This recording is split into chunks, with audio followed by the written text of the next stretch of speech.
नमस्कार।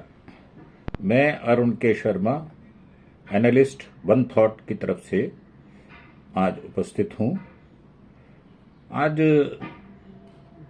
बात शुरू करने से पहले गुजरात के बांसकाठा में एक पटाखा फैक्ट्री में बॉयलर फट गया है। उससे बात करने से पहले आपसे एक रिक्वेस्ट करना चाहता हूं कि आप मेरा चैनल देखते हैं तो इसको शेयर जरूर करें। चैनल का नाम है अरुण के शर्मा, एनालिस्ट वन थॉट। इसको आप शेयर करें और अगर आप मेरी बातों से सहमत हैं तो इसको लाइक और शेयर भी करें और सब्सक्राइब भी अवश्य करें।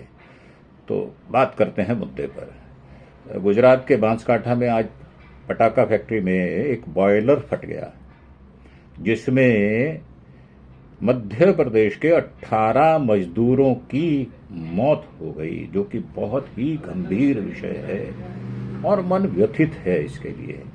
उसमें 3 मजदूर जो हैं घायल भी हो गए, गंभीर रूप से घायल हैं। 2 दिन पहले ही मजदूर वहां मजदूरी करने पहुंचे थे और जहां आग लगी, उस फैक्ट्री का जो नाम था वो दीपक ट्रेडर्स के नाम की ये पटाखा फैक्ट्री खूबचंद सिंधी की थी। इस फैक्ट्री में विस्फोटक बाहर से लाकर पटाखे बनवाए जाते थे।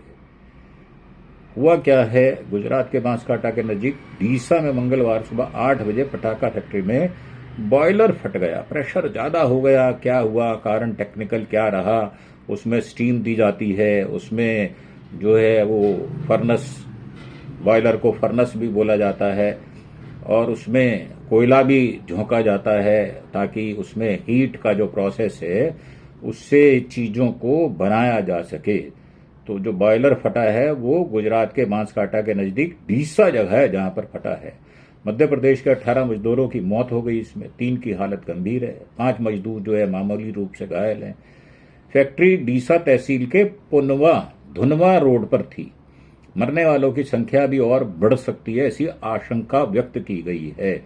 विस्फोट के दौरान मजदूर फैक्ट्री में काम कर रहे थे। विस्फोट इतना भयानक था, इतना भीषण था कि कई मजदूरों के अंग जो हैं वो कटकर 50 मीटर दूर तक बिखर गए। बहुत हृदय विदारक दृश्य था।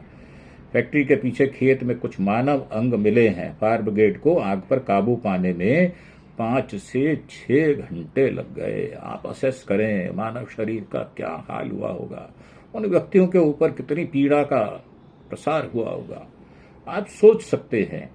तो मेरा मानना यह है, अगर हम सावधानी बरतें और इस प्रकार की घटनाओं से बचने का प्रयास करें तो शायद ज्यादा अच्छा होगा, खास तौर से ऐसी जगहों पर जहां पर ज्वलनशील पदार्थ होते हैं, जहां पर पटाखा जो है वो हमेशा धमाका करता है।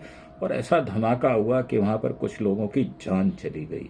2 दिन पहले ही मजदूर के लिए आए थे, मजदूरी करने के लिए। हादसे के शिकार सभी मृतक घायल मजदूर मध्य प्रदेश के हरदा जिले के हांडिया गांव के रहने वाले थे। फैक्ट्री से मिली जानकारी के मुताबिक सभी 2 दिन पहले मजदूरी के लिए आए थे, पटाखे बनाने का काम कर रहे थे। फिलहाल मृतकों की पहचान की जा रही है, अभी उनकी शिनाख्त नहीं हो पाई।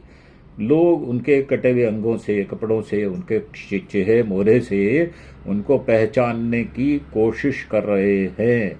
विस्फोट जो है वो फैक्ट्री का मलबा 100 मीटर दूर तक फैल गया। मतलब जो भम धमाका हुआ वहां पर, जो बॉयलर फटा, उसके धमाके से उसका जो मटेरियल था वो 100 मीटर दूर, मतलब 300 फीट तक देखा गया।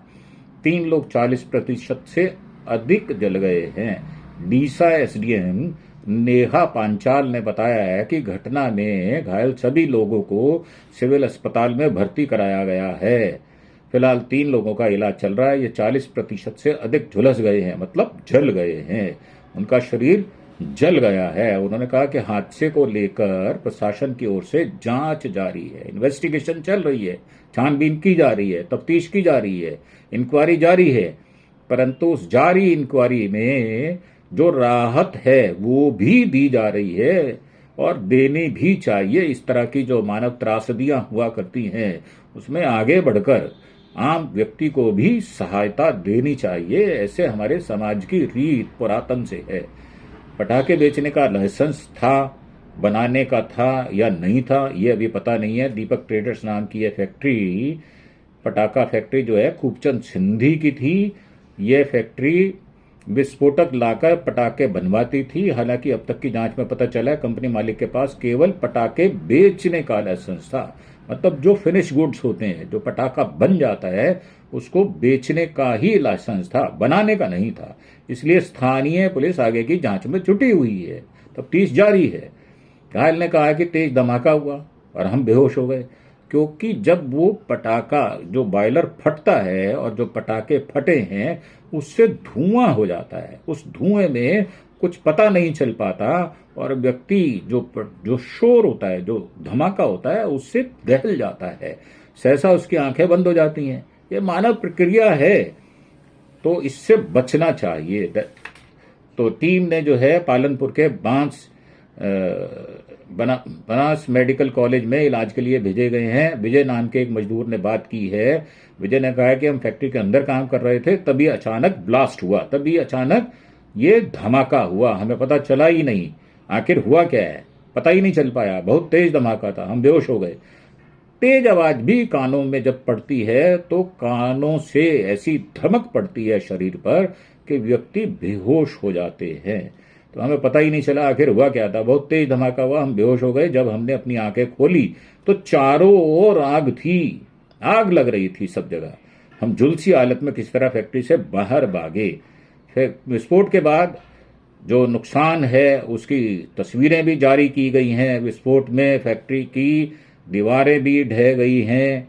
विस्फोट से फैक्ट्री की छत भी उड़ गई है और घटनास्थल से करीब 50 मीटर दूर तक जो कामगार मजदूर थे, जो काम करने वाले मजदूर थे, उनके शव बिखर गए थे। उनके शरीर के अंग कटकर बिखर गए थे।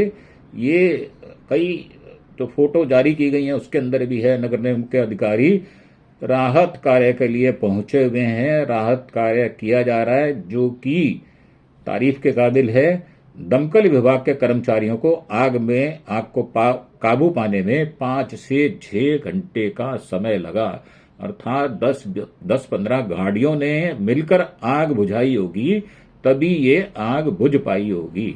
तो मेरा मानना ये है, इस प्रकार के जो हादसे होते हैं, खासतौर से जो सेंसिटिव फैक्ट्रियां हुआ करती हैं, जो फैक्ट्रीज होती हैं जहां पर ज्वलनशील पदार्थ होते हैं, जहां रसायन होते हैं, जहां इस प्रकार के पदार्थ होते हैं, जहां केमिकल्स होते हैं, जहां आग लगने वाली कोई परिस्थिति सामने आ सकती है, तो वहां पर फायर फाइटिंग के जो औजार हैं, जो फायर फाइटिंग के, डिफेंस के जो उनके नॉर्म्स होते हैं, उनके हिसाब से वहां पर गैस इत्यादि और ज्वलनशील पदार्थ को ठंडा करने के लिए, आग को ठंडा करने के लिए जो इंस्ट्रूमेंट लगाए जाते हैं, वो इंस्ट्रूमेंट शायद नहीं लगे हुए थे।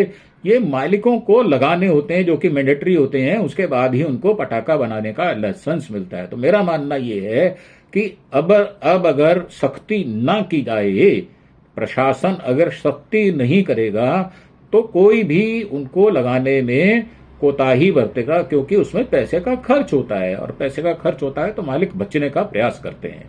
मजदूरों की जान चली गई तो अब मुआवजा भी देना पड़ेगा, वहां भी पैसे खर्च होंगे। तो मेरा मानना यह है कि जो फायर फाइटिंग के इंस्ट्रूमेंट्स होते हैं उनको इंप्लीमेंट करना चाहिए, जैसा सरकार बताती है उसको वैसा ही करना चाहिए, बल्कि ज्यादा इंतजाम करने चाहिए, ताकि अगर कोई अचानक इस प्रकार का हादसा हो भी जाता है तो उससे कैसे निपटा जाए, अच्छी तरह से निपटा जाए, ताकि जो मानव का जो नुकसान होता है, जान माल का जो नुकसान होता है, माल का भले नुकसान हो भी गया हो तो वो पूर्ति हो जाती है, परंतु जो जान का नुकसान होता है उससे बचा जा सके।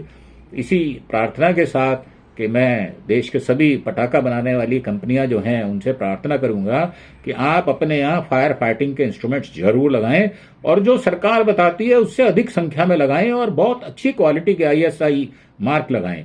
तो इसी के साथ मैं अपना वक्तव्य को समाप्त करता हूं और एक बार फिर से ये प्रार्थना कि आप मेरा जो चैनल है अरुण के शर्मा एनालिस्ट वन थॉट, एक विचार है जो मैं प्रकट करता हूं, अगर आप सहमत हैं तो इसको सब्सक्राइब जरूर करें और अगर आपको ये पसंद आता है, बात ठीक कही जाती है, तो इसको लाइक और शेयर भी करें। जय हिंद, जय भारत।